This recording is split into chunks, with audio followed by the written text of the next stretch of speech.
အော်ဒေဗီယန်ဟာအခန်းထဲကိုရက်လာတဲ့အခါမှာတော့တောက်တောက်ပြုံပြုံဝတ်ဆင်ထားတဲ့ကလီယိုပထရာရဲ့ရုပ်အလုံးကိုကြည့်ပြီးခြေမကင်မိလက်မကင်မိဖြစ်ထားပါတယ်။သူဟာကဘာကြီးကိုအောင်နိုင်ခဲ့ပေမဲ့ဒီအမျိုးသမီးရဲ့တေမင်းကိုရွေးချယ်နေတဲ့တတိကိုတော့သူမအောင်နိုင်ခဲ့ပါဘူး။သူစိတ်ကူးရင်ခဲ့တဲ့ရောမအောင်ပွဲခံတပင်မှာကလီယိုပထရာကိုတန်ကြိုးခက်ပြမယ်ဆိုတဲ့အိမ်မက်ဟာပြကျသွားခဲ့ပါပြီ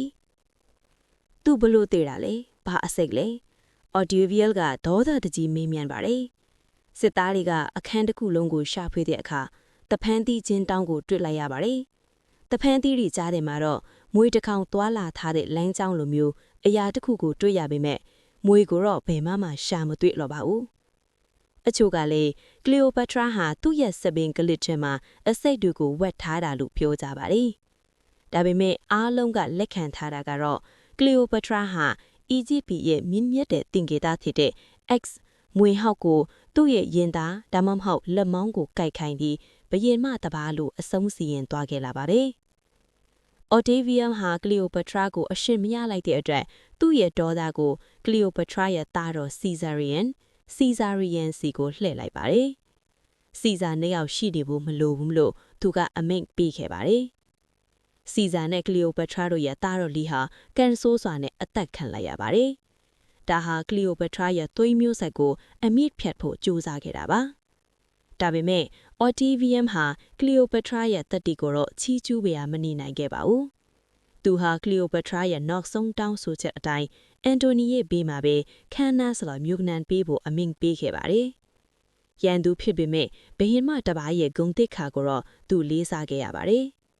အခုတော့အီဂျစ်ပြည်ရဲ့နောက်ဆုံးဖာရုဘယင်မဟာအိပ်ပျော်သွားခဲ့ပါပြီ။ ကလီယိုပထရာရဲ့ရုပ်အလုံးကိုအန်တိုနီရဲ့ဘေးမှာမြုပ်နှံပြီးတဲ့နောက်အလက်ဆန်ဒရီးယားမြို့တော်ကြီးပေါ်မှာနေဝင်သွားတာဟာတာမန်နေဝင်တာမျိုးမဟုတ်ပါဘူး။ဒါဟာနှစ်ပေါင်း3000ကျော်ကြာတောက်လောင်ခဲ့တဲ့အီဂျစ်ဖာရိုမင်းဆက်ကြီးရဲ့နောက်ဆုံးသောမီးတော်ငြိမ်းသွားတာပဲဖြစ်ပါတယ်။ရှေးအောင်ပီရမစ်ကြီးတွေကိုတည်ဆောက်ခဲ့တဲ့နတ်ဖျားဒီလိုအုပ်ချုပ်ခဲ့တဲ့ခေတ်ကြီးဟာကလီယိုပထရာနဲ့အတူ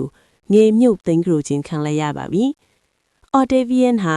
အီဂျစ်ကိုနိုင်ငံတစ်ခုအနေနဲ့ဆက်ထားဖို့အစီအစဉ်မရှိပါဘူး။သူဟာအီဂျစ်ကိုရောမအမ်ပါယာရဲ့ကိုယ်ပိုင်ပစ္စည်း province တစ်ခုဖြစ်ပြောင်းလဲပစ်လိုက်ပါတယ်။အီဂျစ်ပြည်ရဲ့ကျွဲဝါလာတဲ့စပားကြီးတွေရွှေတွင်းတွေဟာရောမသားတွေကိုကျွေးမွေးဖို့အတွက်ဖြစ်သွားခဲ့ရပါတယ်။အီဂျစ်လူမျိုးတွေဟာသူတို့ရဲ့ကိုယ်ပိုင်ပြည်မှမရှိတော့ဘဲဝေးလံတဲ့ရောမမျိုးကအုပ်ချုပ်သူတွေရဲ့လက်အောက်ကိုရောက်သွားပါတော့တယ်။ကလီယိုပထရာဟာရှေးယောင်အီဂျစ်စကားကိုပြောတတ်တဲ့နောက်ဆုံးသောမင်းဆက်ပါ။သူမရှိတော့တဲ့နောက်မှာတော့အီဂျစ်ရဲ့ရှေးယောင်စာပေ hieroglyphs တွေကိုဖတ်တတ်တဲ့သူတွေတဖြည်းဖြည်းနေပါလာပြီးငကားပတ်စာ hieroglyphics တွေရဲ့လွယ်ဝတ်ချက်တွေဟာနောက်ထပ်နှစ်ပေါင်း1800ကျော်ကြာတဲ့အထိ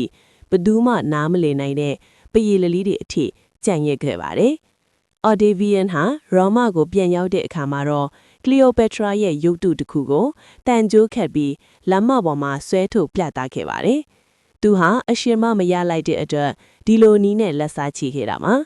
ဒါပေမဲ့လူတို့ကတော့အဲ့ဒီရုပ်တုကိုကြည့်ပြီးဘယင်မရဲ့တတိကိုသာပို့ပြီးသတိရနေခဲ့ကြပါတယ်။အော်ဒေဗီယန်ဟာနောင်ကချိန်မှာ Augustus Caesar ဆိုတဲ့အမည်နဲ့ရောမရဲ့ပထမဆုံးဧကရာဖြစ်လာခဲ့ပါတယ်။